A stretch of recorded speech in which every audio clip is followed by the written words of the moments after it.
Undang-Undang Uni Eropa soal deforestasi resmi berlaku mulai Selasa 16 Mei 2023 kemarin. Dengan pemberlakuan ini, seluruh komoditas andalan Indonesia ke Uni Eropa dilarang masuk ke 27 negara anggota organisasi itu jika tidak lolos uji tuntas deforestasi. Pelarangan ini terjadi kala perundingan Kesepakatan Kerjasama Ekonomi Komprehensif atau CEPA antara Indonesia dan Uni Eropa tidak kunjung selesai.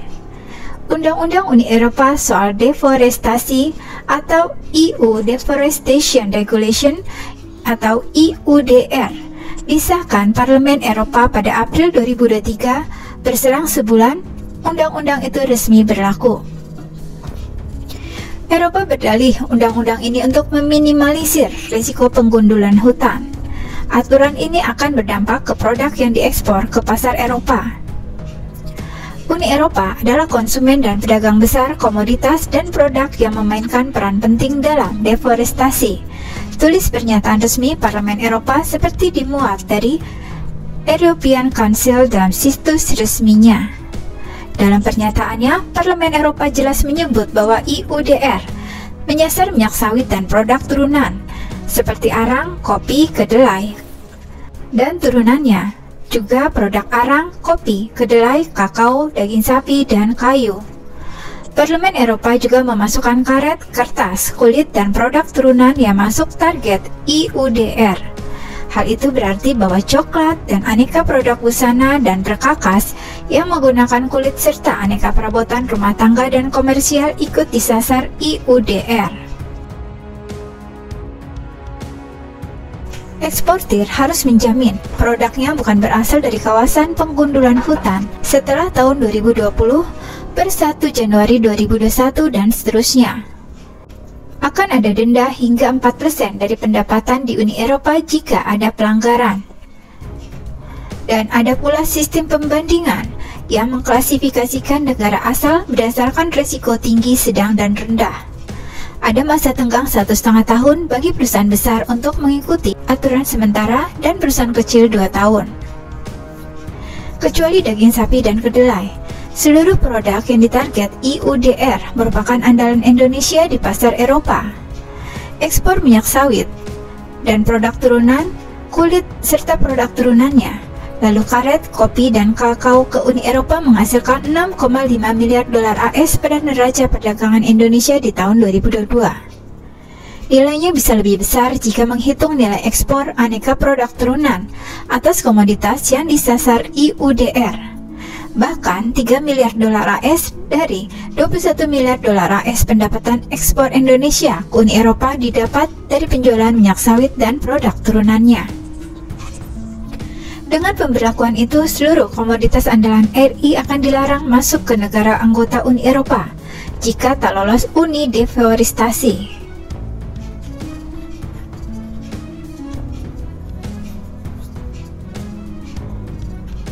Sejak EUDR mulai dibahas di tahun 2021, Indonesia dan Malaysia secara terbuka menentangnya. Wakil Perdana Menteri Malaysia, Fadilah Yusof menyebut EUDR sebagai aturan yang tidak adil. Alih-alih serius melawan penggundulan hutan dan perubahan iklim, Malaysia menilai tujuan utama undang-undang itu melindungi industri minyak nabati Uni Eropa. Kuala Lumpur menegaskan industri minyak nabati Uni Eropa tidak mampu bersaing secara sehat dengan minyak sawit Indonesia dan Malaysia. Undang-undang itu juga dipandang sebagai bentuk baru hambatan dagang yang diberlakukan Uni Eropa. Undang-undang itu adalah upaya sengaja menaikkan biaya dan hambatan bagi sektor minyak sawit Malaysia, yang antara lain melibatkan 450.000 petani kecil. Jelas, hal ini akan meningkatkan kemiskinan, memangkas pendapatan rumah tangga, dan membahayakan masyarakat desa. Hal itu sangat berkebalikan dan komitmen Uni Eropa pada tunjangan pembangunan berkelanjutan. Pemerintah Indonesia melalui Kementerian Perindustrian terus mendorong implementasi dari industri hijau. Hal ini sebagai akibat diberlakukannya EU Regulation of Deforestation Free Supply yang membuat produk industri agro Indonesia mengalami penolakan dari Uni Eropa.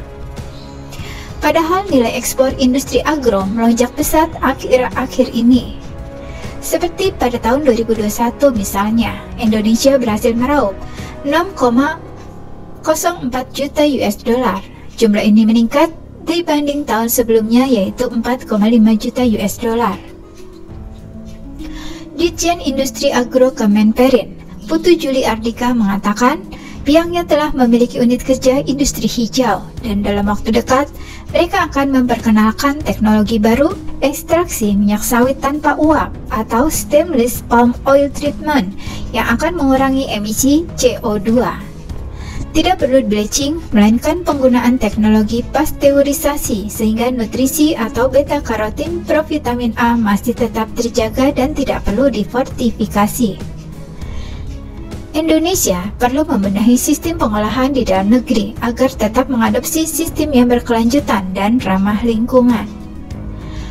Sementara itu, Gabungan Pengusaha Kelapa Sawit Indonesia atau GAPKI menanggapi aturan baru Uni Eropa dan berkata Indonesia tidak cemas karena pasar sawit akan terus tumbuh karena banyak industri yang membutuhkan minyak sawit. Minyak sawit dapat digunakan untuk minyak makan, untuk energi dan juga industri. Jadi Indonesia tidak ketakutan kehilangan Eropa karena pasar yang lain akan terus tumbuh dengan baik. Indonesia seharusnya fokus memperjuangkan masuknya sawit dalam perdagangan global karena kuota impor sawit dari negara-negara lain mengalami tren peningkatan. Ada 10 negara tujuan ekspor minyak sawit Indonesia yaitu China, India, Amerika Serikat, Pakistan, Malaysia, Belanda, Bangladesh, Mesir, Rusia, dan Italia. Bahkan kebutuhan AS meningkat sangat tajam. Saat ini sekitar 2 juta lebih, padahal dulu cuma 400 ribuan. Pada saat yang sama, Direktur Gabungan Industri Minyak Nabati Indonesia Saad Sinaga menekankan hal serupa. Ia mengatakan Indonesia tidak akan kehilangan pasar untuk sawit, karena minyak sawit Indonesia tidak bisa ditiru oleh minyak lain. Seperti halnya pembuatan coklat, membutuhkan minyak sawit. Dia tidak bisa kerek, market share 65% ditargetkan di dalam negeri harus diusahakan. Pihaknya berharap agar Badan Koordinasi Penanaman Modal atau BKPM segera membuat regulasi yang tepat terkait perusahaan-perusahaan yang membuka pabrik di Indonesia. Dengan begitu, niscaya produksi sawit dalam negeri akan tetap gagah meski diterpa larangan-larangan negara global. Uni Eropa telah mengamankan fakta perdagangan dengan Singapura dan Vietnam. Pembicaraan dengan Malaysia dan Filipina saat ini ditunda, meski ada optimisme akan segera dimulai kembali. Sedangkan Thailand konsultasi sedang digalakan. Bagi Indonesia sendiri, yang dilihat sebagai hambatan utama adalah kebijakan Uni Eropa soal perlindungan hutan. Selama ini, Uni Eropa mengawasi ketat impor barang-barang ke kawasannya yang terkait dengan deforestasi atau degradasi hutan. Selain itu, November lalu Komisi Eropa menyetujui langkah untuk menghapus biodiesel berbasis minyak kelapa sawit secara bertahap hingga tahun 2030. Langkah itu menyulut protes keras dari Indonesia dan Malaysia sebagai produsen minyak sawit terbesar dunia. Kedua negara bahkan telah menggugat Uni Eropa ke Organisasi Perdagangan Dunia atau WTO karena melakukan proteksionisme.